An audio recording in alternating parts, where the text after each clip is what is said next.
Para avanzar, el tema básicamente se ha enfocado, si bien es cierto, en los cuidados postoperatorios del paciente con obstrucción intestinal, ¿no? Pero cuando uno trabaja con el paciente pediátrico, considero yo que lo más importante es prevenir una obstrucción intestinal. Porque ya un niño postoperado de obstrucción intestinal tiene múltiples complicaciones, múltiples secuelas y a veces secuelas irreversibles que pueden en peligro la vida del paciente y a veces nos hacen de estancias tan prolongadas como es el servicio de pediatría donde tenemos 3 niños con síndrome de intestino corto, ¿no? El problema está de que si yo tengo un paciente pediátrico que generalmente tiene sus 7 o 6 metros de intestino delgado, terminamos manejando 20, 25 centímetros de intestino delgado. O sea, ¿cuál es la importancia? Recordemos nosotros que si yo no tengo esa gran porción de intestino delgado, ¿quién absorbe nutrientes? ¿No? El intestino delgado cumple una función muy importante, la absorción de nutrientes, absorción de líquidos, para la supervivencia, el metabolismo del paciente o de los niños. Y si no tenemos esta gran porción de intestino delgado, afecta el estado de desarrollo del niño, ¿no? Si bien es cierto, esos pacientes que están hospitalizados tienen una serie de complicaciones, quedan a veces solamente con colon, y el colon pues no funciona como funciona el intestino delgado. Y de ahí viene mucho la importancia de cómo la enfermera también pues evalúa a su paciente cuando llega a la emergencia, porque a veces el paciente llega a la emergencia con aparente diagnóstico de abdomen agudo quirúrgico. Y la otra parte está la parte médica, que muchas veces demora en evolucionar, demora en diagnosticar al paciente para saber si nos estamos enfrentando o no a un paciente con obstrucción intestinal, ¿no? Entonces ya todos conocemos la definición de una obstrucción intestinal, es el paciente que consiste en la detención de tránsito intestinal de forma completa y persistente en algún punto del intestino delgado o grueso. Dependiendo de la ubicación de la obstrucción, el paciente va a tener una serie de repercusiones en el estado hemodinámico. Cuanto más alto sea la obstrucción, va a haber mayor manifestación clínica y más precoz, ¿no? Incluso hemos tenido pacientes que han ingresado a la UCI aparentemente con un abdomen agudo, colocamos una sonda nasogástrica y el paciente con contenido de secreción estomacal, pero de olor fecal, ¿no? ¿Por qué? Porque el paciente ya está totalmente tapado y no avanza el tránsito intestinal, ¿no? ¿Qué hacemos? Recién nos ponemos las pilas, recién el cirujano dice fui pues y empieza a corretear para ingresar a la sala de emergencia, ¿no? Hay una serie de clasificaciones de la obstrucción intestinal y mucho dependiendo del compromiso y de la ubicación de la obstrucción. Tenemos cilios mecánicos, donde generalmente hay algunas que no tienen implicación del mesenterio, el llamado hilo mecánico simple que se produce por una alteración del tránsito intestinal. Solamente se impide el tránsito del contenido intestinal dentro de los intestinos, ¿no? Generalmente no abarca mesenterio. La otra es con participación ya del mesenterio, y cuando hablamos de mesenterio, ojo que incluimos vasos sanguíneos, ¿no? Entonces, en este caso existe un compromiso vascular y nervioso, solo añadido por lo que tenemos muchas veces algunos procesos. Dentro de ellos están, por ejemplo, la estrangulación de una hernia, que muchas veces tampoco le damos la debida importancia a aquellos pacientitos que ingresan con hernia inguinal, hernia umbilical. ¿Cuándo llama la atención? Cuando el paciente o el niño empieza a hacer su estrangulamiento, ¿no? Y este estrangulamiento desencadena una obstrucción intestinal, ¿no? La otra causa, y a veces terminamos en esto, ¿no? Cuando el paciente ingresa a sala de operaciones, parte de intestino necrosado.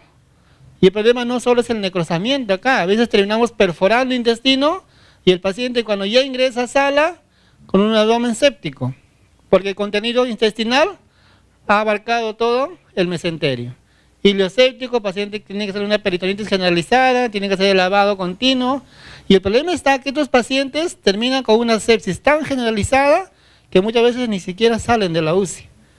Porque entra tan contaminado y a veces por la edad del paciente y por las pocas defensas y uno tiene que bombardearlo de antibióticos porque empezamos con vancomicina, meropenem, metronidazol, o a veces cambiamos a cipro y el pobre paciente termina completamente mal, ¿no? Y a veces, como les digo, el paciente termina falleciendo en la unidad, ¿no? El otro problema es interno, que muchas veces es difícil de evaluar al paciente, es el vólvulo intestinal, ¿no? Los vólvulos que por lo general hacen torsión del intestino sobre su propio eje, y esto es característico, por ejemplo, de los recién nacidos, ¿no? En el recién nacido es muy común el manejo de los vólvulos intestinales, que también es otra causa de obstrucción intestinal que también compromete parte del mesenterio, ¿no? También tenemos la invaginación. Yo imagino las que trabajan en sala han visto a sus pacientes que ingresan a sala con diagnóstico de obstrucción intestinal, y cuando tenemos un postoperatorio o un diagnóstico postoperatorio, obstrucción intestinal por invaginación, ¿no? O sea, parte de una porción de intestino ingresó como una boca sobre el intestino mismo, impidiendo el tránsito intestinal, ¿no? Y la otra es la hilo funcional, ocurre por alteración motora y es menos frecuente que la anterior, produce dilatación de asas con acumulación de líquidos y gases, ¿no? Por su excesivo peso también altera el drenaje venoso con edema de la pared intestinal, condicionando posteriormente a un hilio mecánico. Generalmente puede ser un hilio paralítico o un hilio espástico, ¿no? Lo más común que se maneja a veces y cómo evaluamos al paciente es el hilio espástico. ¿Por qué? Porque el paciente llega con una distensión abdominal acompañado de ¿qué? De dolor. El paciente con cólicos. El paciente está presentando ya una obstrucción acompañado de compromiso nervioso y el paciente pues se tuerce de dolor. Y es la sintomatología clásica de cómo el paciente llega a la emergencia, ¿no? Y otro problema ya es cuando hablamos de un hilio vascular, cuando ya hay compromiso de grandes vasos sanguíneos, ¿no? Y el problema es cómo resolvemos el problema de estos pacientitos que entran a sala cuando ya hay gran compromiso vascular, gran compromiso de porciones de intestino, porque a veces el paciente ingresa así, pues lo que hace el cirujano es resección intestinal, anastomosis de intestino. El problema está, el paciente a veces no favorece la recuperación, porque va a la unidad con un diagnóstico de postoperado, con anastomosis, y termina en continuos de dehiscencia. Y ante continuos de dehiscencia, ¿qué va a hacer el cirujano? Sacar porción tras porción tras porción de intestino. Y de ahí pues el paciente termina con su síndrome de intestino corto, ¿no? Y a veces pues son complicaciones, como le digo, que a veces ya se maneja, uno por la condición clínica del paciente mismo, y el otro por el manejo también pues de nosotros de repente y la parte médica de cómo manejamos a estos pacientes, ¿no? En cuanto a la fisiopatología, generalmente se producen alteraciones que van a permitir o a impedir el tránsito intestinal, ¿no? Lo que van a hacer es provocar acumulación de líquido, gases y alteración de las secreciones de absorción por encima de la lesión oclusiva, ¿no? ¿Qué van a favorecer esto? A una cascada de acontecimientos que pueden agrupar en tres tipos fisiopatológicos. Lo primero que vamos a ver en el paciente en la fisiopatología, un niño con una distensión abdominal. Distensión abdominal acompañado de la disminución de ruidos idioaéreos. Y por eso es necesario siempre que cuando tengamos un niño con distensión abdominal o aparentemente con el abdomen distendido, auscultemos al paciente cómo están los ruidos idioaéreos. Eso muchas veces nos indica a nosotros cómo está la motilidad intestinal, cómo está el tránsito intestinal, ¿no? A veces poco estamos nosotros acostumbrados a auscultar a los pacientes, ¿no? Bueno, en la parte pediátrica digo yo nosotros, ¿no? Que es para mí es una herramienta muy importante que se debe de manejar en todos los pacientes con sospecha de este tipo de diagnósticos, ¿no? En un principio se establece una vía refleja, un peristaltismo de lucha que se acompaña de dolor cólico, y la fase posterior son los vómitos, fundamentalmente si se trata de inclusiones altas o de intestino delgado, ¿no? Nos dice que la característica clásica del paciente con oclusión alta, el paciente de distensión abdominal, como ya no hay tránsito, el paciente va a empezar a vomitar, ¿no? Cuando la oclusión es baja, tarda más esta sintomatología, porque aún hay tránsito intestinal y a veces solo hablamos de una suboclusión intestinal, porque la suboclusión no hace un cierre total del tránsito, permite aún un tránsito pero disminuido, pero ya a medida que va pasando las horas se va acumulando contenido fecal y ya cuando se cierra por completo el tránsito, ya también el paciente empieza a manifestar todo lo característico de una obstrucción intestinal, ¿no? Hay repercusiones locorregionales, generalmente ya a nivel de la circulación, se comprimen los vasos, y generalmente cuando ya hay compromiso vascular, se desencadena isquemia, ¿no? Por la falta de circulación a nivel de vasos sanguíneos, ¿no? Claro que acompañado de la isquemia, pues el paciente termina con una necrosis intestinal. Y ese problema ya, pues cuando el paciente entra tan complicado a la sala, lo que vamos a encontrar es porciones de intestino necrosados, ¿no? ¿Qué más encontramos? Peritonitismo intestinal en un inicio está aumentado de manera importante para luego pasar a una parálisis intestinal favorecida por la isquemia con hipoxia parietal, ¿no? Lo característico que vamos a encontrar es, si tenemos un paciente que se perforó, la invasión o la proliferación de los gérmenes a nivel de todo el sistema mesentérico, ¿no? Predominando los gram negativos sobre los gram positivos. ¿Qué se acompaña a esto? Una presión intraabdominal que va a generar en el paciente disnea o dificultad para respirar, porque es clásico, ¿no? El paciente que está con un abdomen tan distendido, característico que el paciente empieza a incrementar su frecuencia respiratoria. Y por el niño está, pues, agitado, ¿no? Y no es por un problema respiratorio, sino es por el problema básicamente de que está comprimiendo diafragma, ese abdomen tan tenso que dificulta el patrón respiratorio del niño, ¿no? Hipoxia, porque ya acompañado a esto, el paciente hace un trastorno de gasometría arterial. El paciente no está oxigenando bien. Inicialmente a veces tomamos una gasometría, el paciente puede estar hipoxémico. Y si no se resuelve la hipoxemia, el niño termina con una hipoxia, ¿no? Hipercapnia, acidosis, y a lo que desencadena muchas veces si llegamos al último estado de shock en el paciente, ¿no? Además de la dificultad de retorno venoso por compresión de la vena cava con estrechamiento del territorio esplácnico, ¿no? Y lo otro son las repercusiones generales, ¿no? Se produce una alteración con deshidratación y pérdida del tercer espacio, ¿no? El paciente, los líquidos ya no lo absorbe, pues el intestino delgado, todo se va acumulando en el tercer espacio. Y el paciente que aparentemente está bien, pero el paciente está totalmente deshidratado. Y no solo acá manda la deshidratación, también manda el desequilibrio electrolítico, ¿no? Paciente con hiponatremia, paciente con hipocalemia, y que muchas veces tenemos que corregir estos trastornos por los riesgos que corre un paciente, por ejemplo, hipocalémico, paciente con riesgo de paro inminente, ¿no? Entonces necesariamente tenemos que corregir estos desequilibrios en el paciente, ¿no? Puede ocurrir úlceras de estrés acompañadas de un cuadro de shock, consecuencia de la hipovolemia, sepsis o estado tóxico que presenta el paciente, ¿no? Entonces, generalmente cuando hablamos de la obstrucción intestinal, tenemos una detención del tubo gástrico intestinal, que va a ser básicamente o responde al cúmulo de contenido intestinal, disminución de la absorción y creando un tercer espacio, ¿no? Que va a causar aumento de la presión intraluminal, va a causar edema y éstasis venoso y aparte va a causar la proliferación bacteriana, ¿no?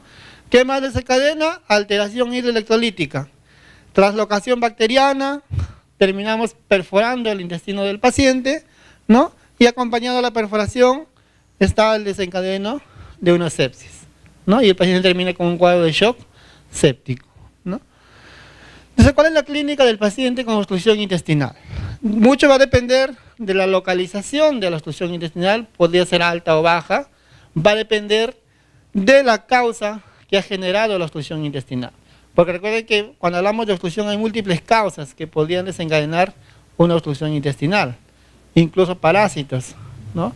Nosotros hemos tenido un tiempo en la unidad, un paciente que vino referido de la selva, ya un paciente que vino con un abdomen bien tenso, se sospechaba de un abdomen agudo quirúrgico, ya estaban por entrar el paciente a sala de operaciones y increíblemente empezaron a salir las lombrices por la nariz y por la boca.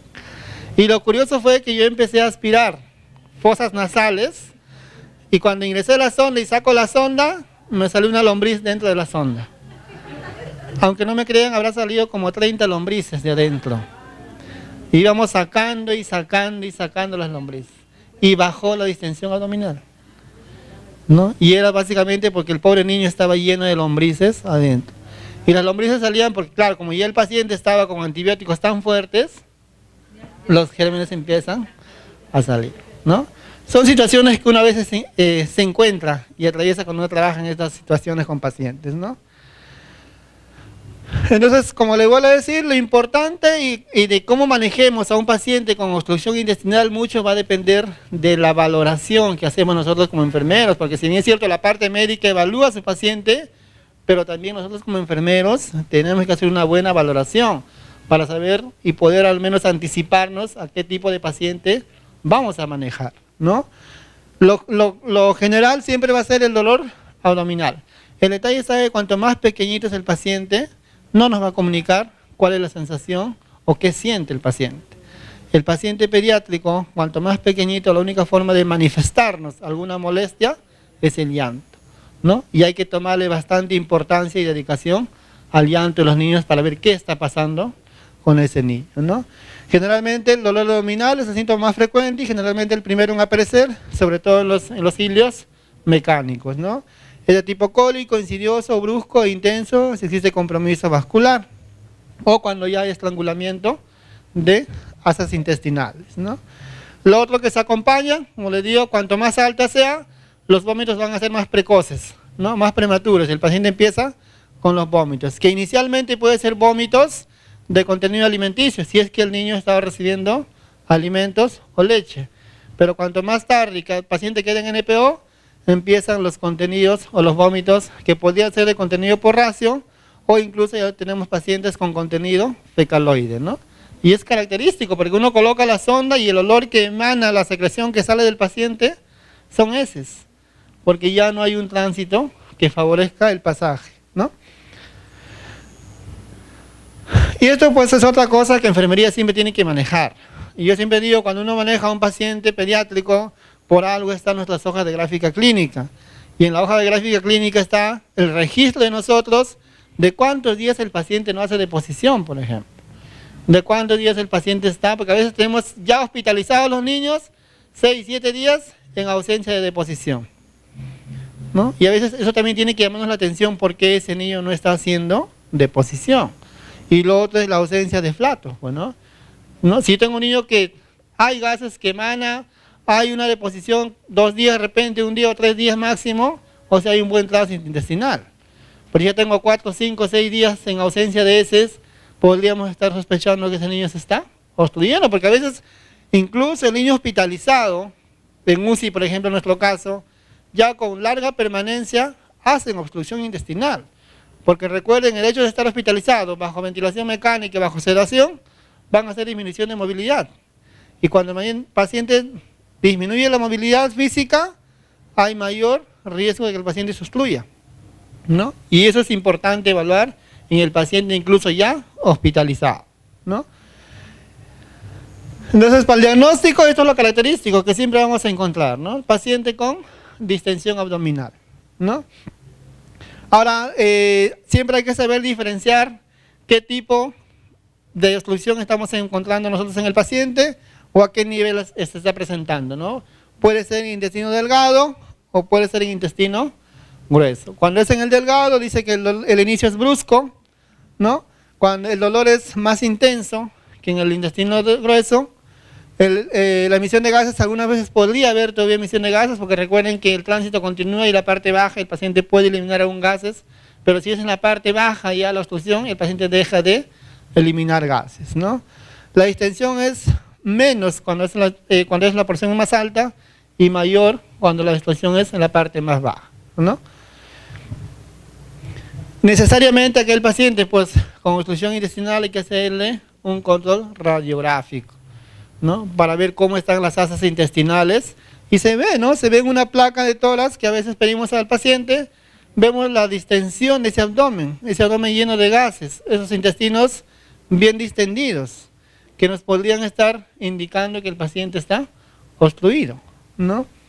Necesariamente cuando hacemos una placa de tórax para diagnosticar la obstrucción, se pide que el paciente se haya tomado una placa en biperestación, o sea, paradito, ¿no? Lo paramos y esa es la manera de cómo podemos nosotros mejorar esta imagen para poder diagnosticar oportunamente la obstrucción intestinal, ¿no? Si no hay una causa sospecha, a veces lo que hacemos es tránsito intestinal, ¿no? Que también a veces favorece al paciente para ver a qué nivel está obstruido el paciente, ¿no? El tratamiento básicamente va a depender mucho del tiempo que estemos manejando al paciente y qué es lo que queremos lograr con el paciente, ¿no? Porque hay tratamiento que a veces lo manejamos a través de antibióticos, nomás como le digo, cuando es una suboclusión intestinal, no hay necesidad de entrar a la sala.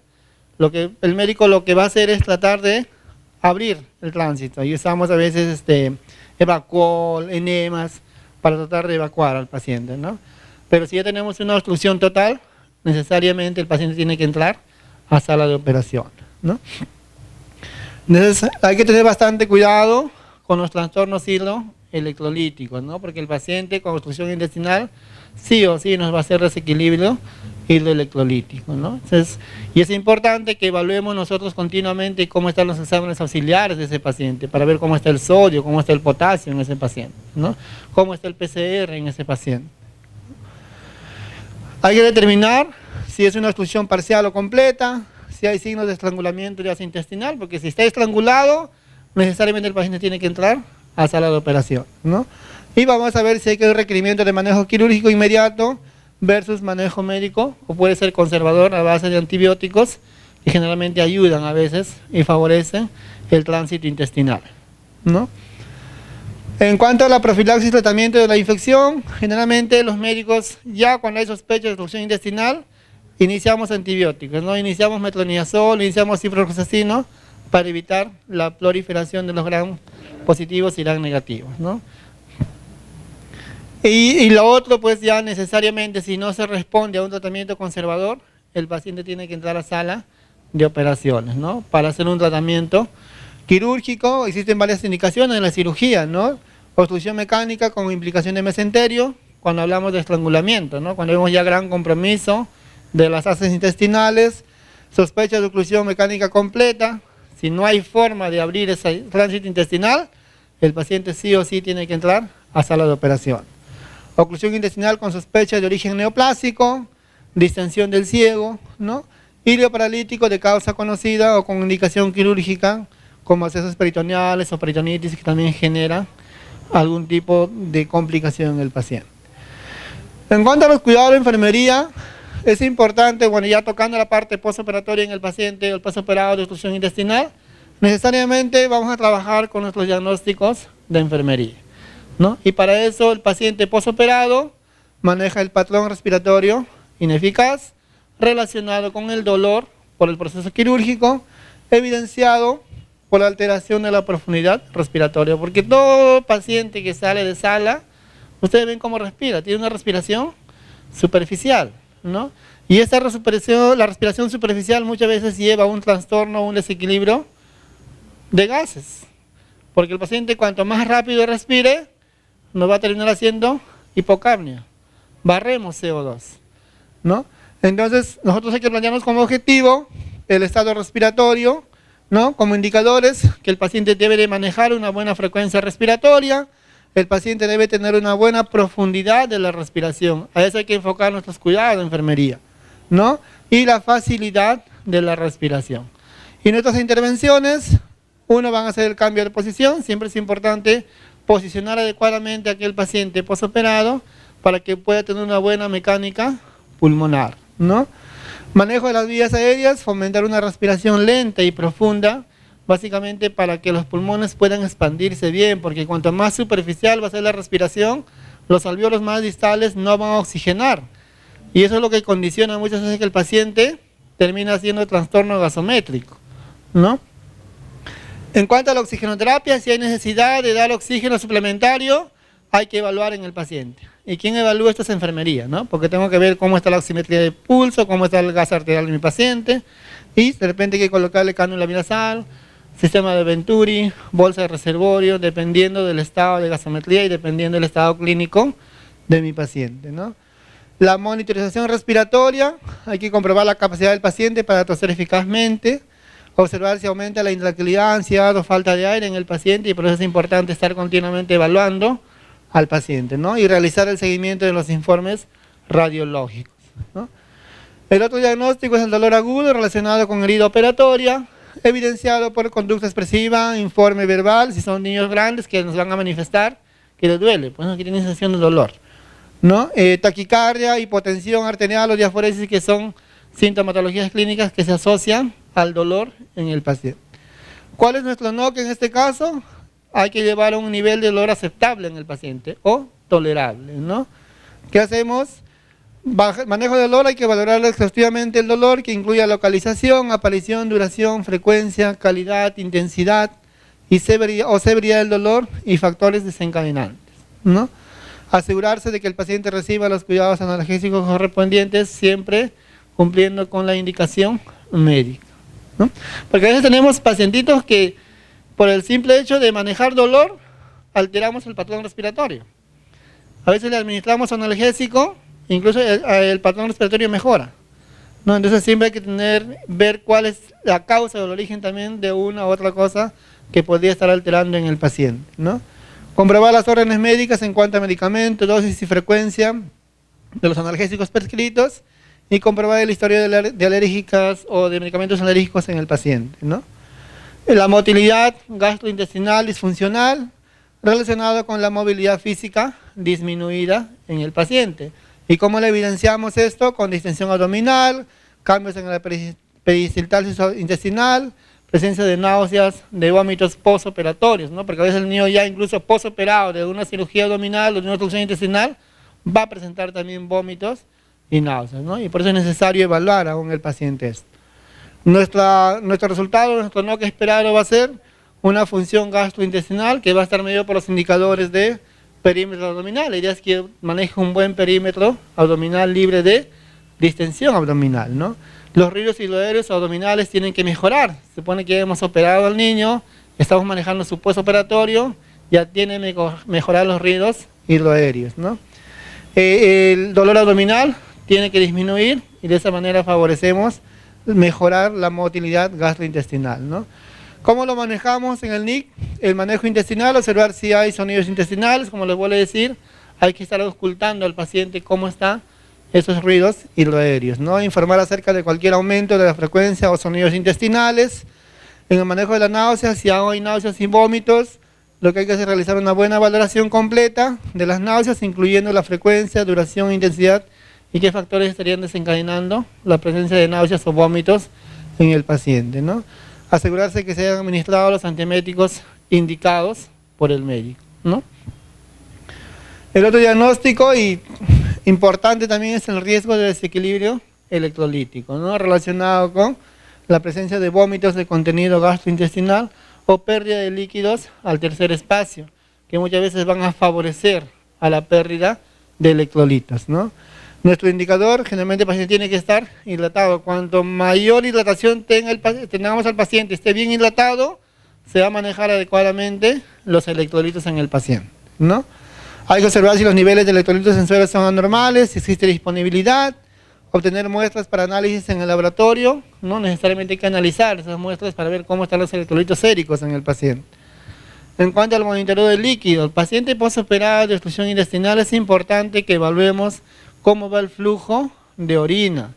El flujo de orina es un dato muy importante para poder evaluar el estado de hidratación del paciente. Dependiendo si es menor o más grande, a veces sacamos por metro cuadrado o sacamos por cc kilo hora, ¿no? Y de esa manera vemos pues cómo está la volemia del paciente, ¿no?